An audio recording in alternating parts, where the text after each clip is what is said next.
Corinne Lepage, bonjour. Vous êtes députée européenne, obsédée par les questions qui touchent à l'alimentation et à l'environnement. Vous revenez d'ailleurs du Mexique, de Cancun, où s'est déroulé le sommet sur le climat. Alors, au bar de l'Europe, je vous ai servi non pas un petit plat mexicain, mais une tarte à la crème, parce que vous avez publié tout récemment « Sans le nucléaire, on s'éclairait à la bougie » et autres tartes à la crème du discours technoscientifique. Au fond, à Cancun, il n'y a pas eu trop de tartes à la crème.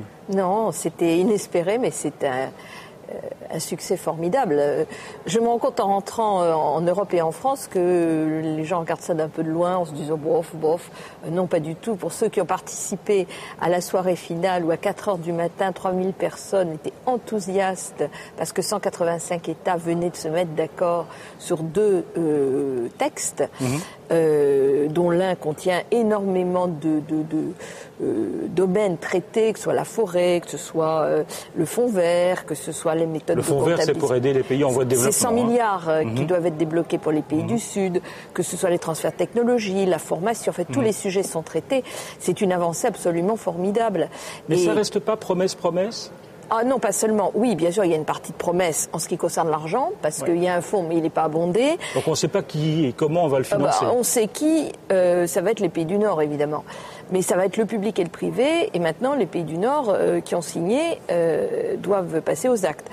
Et puis, bien sûr, il n'y a pas d'engagement contraignant, mais personne ne pensait qu'il y en aurait à Cancun, puisque c'était pas en discussion. Donc c'est toujours pour plus tard. C'est pas tellement pour plus tard, parce que les engagements de Copenhague ont été onusés, si je puis dire, à Cancun, c'est-à-dire sont devenus une convention internationale.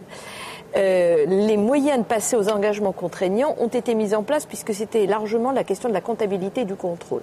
Ça veut donc dire qu'on a la possibilité à Durban d'aller vers un accord contraignant, d'autant plus que des pays comme l'Inde, pour la première fois, ont dit qu'ils étaient d'accord pour aller vers des engagements contraignants. Et la Chine, parce qu'on se pose beaucoup de questions sur la Chine et les États-Unis. La Chine Est-ce qu'ils vont faire partie de ce traité contraignant qu'on espère? La Chine a signé, comme les États-Unis, pour Cancun. La Chine a été finalement assez allante, plus que les États-Unis, qui ont suivi le pas, mais c'est pas eux qui ont entraîné.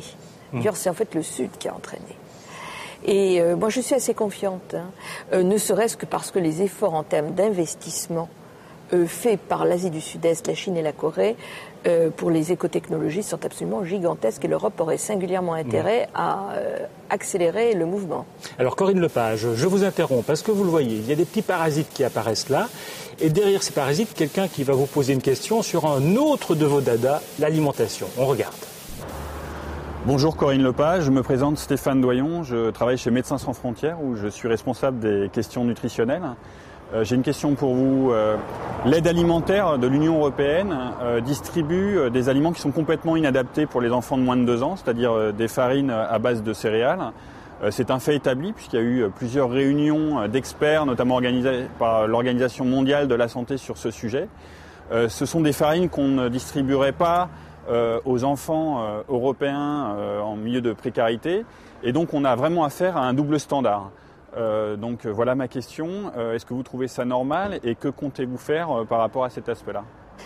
Alors non, évidemment c'est pas normal, pas plus du reste que lorsqu'on a envoyé du lait qui a rendu les enfants malades parce qu'ils n'étaient pas préparés aux produits à base de lactase.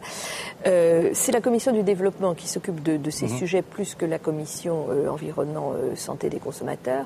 Mais en clair, vous vous occupez beaucoup de ce qu'il y a dans l'assiette des Européens. C'est tout à fait... Est-ce que vous vous intéressez à ce qu'il y a? Oui, bien sûr, mais on s'y intéresse, je dirais d'autant plus qu'on va rediscuter de politique agricole.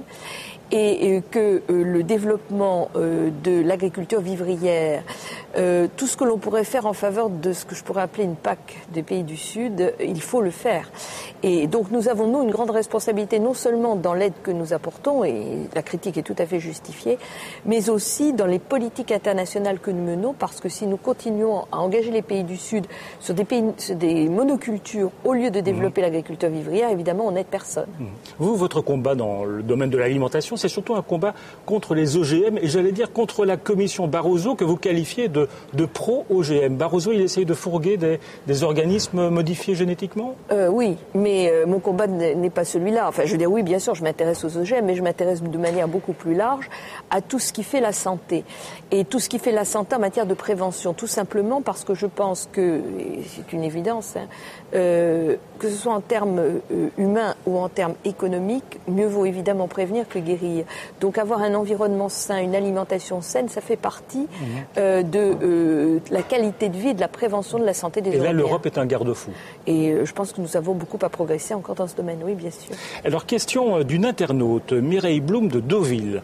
Corinne Lepage a été ministre dans un gouvernement de droite, celui d'Alain Juppé. Elle a été membre du parti de François Bayrou, un parti du centre. Va-t-elle finir par s'affilier à Europe Écologie ? Elle aura tout essayé. Non, d'abord, j'ai pas tout essayé. J'ai participé au gouvernement d'Alain Juppé, qui était un gouvernement de centre et de droite. Bon. Vous êtes une écologiste de droite ? Non, je suis une écologiste humaniste, réaliste. Je l'ai été toute ma vie, je suis toujours au même endroit. Je suis une femme de centre plutôt gauche que de centre droit. Mais voilà, et j'ai toujours été au même endroit. Donc oui, à un moment Cap 21 que je préside a été allié au MoDem, il ne l'est plus, mais il reste ce qu'il est. Et donc il n'y a aucun changement. Je sais alors, que Europe Écologie, vous les avez qualifiés de trop gauchisants. Alors, oui, alors vous voyez, cette dame me dit, vous ne savez pas où vous voulez aller complètement à gauche. Non, c'est justement parce que je suis fidèle à mes convictions et puis au mandat que j'ai reçu aussi, que je reste là où je suis. Ça ne veut pas dire que je ne travaille pas avec la coopérative des écologistes, parce que je pense que nous avons du travail de fond à faire ensemble, mais le parti politique lui-même, c'est en fait des Verts relookés, et si j'avais envie d'être chez les Verts, j'y serais de plus belle lurette. Donc voilà, je suis toujours à la même place. Moi, j'ai l'impression de ne pas changer, vous voyez. Est-ce que vous allez être candidate à la présidentielle en France ? Oh, c'est beaucoup trop tôt pour parler de cela. Tout le monde en parle, en oui, tout cas. Oui, c'est possible. Mais moi, ce qui m'intéresse, voyez-vous, c'est de trouver des solutions pour les problèmes que les Français et les Européens ont. Donc, je travaille sur les sujets de fond.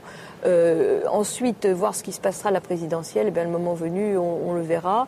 De soutenir quelqu'un dont je pense qu'il serait proche de ce que j'ai envie de soutenir, ou bien de dire que cette personne n'existe pas. Mais pour le moment, je n'en sais rien du tout. Donc moi, ce qui m'intéresse, c'est les problèmes de fond, c'est de m'attaquer aux problèmes des gens, et c'est d'apporter des solutions concrètes et pas être dans l'utopie ou dans le verbiage en permanence. Alors Corinne Lepage, merci d'être venue au Bar de l'Europe. Merci à vous. Et je vous propose de vous attaquer à une tarte à la crème, comme vous aimez tant. Allez-y.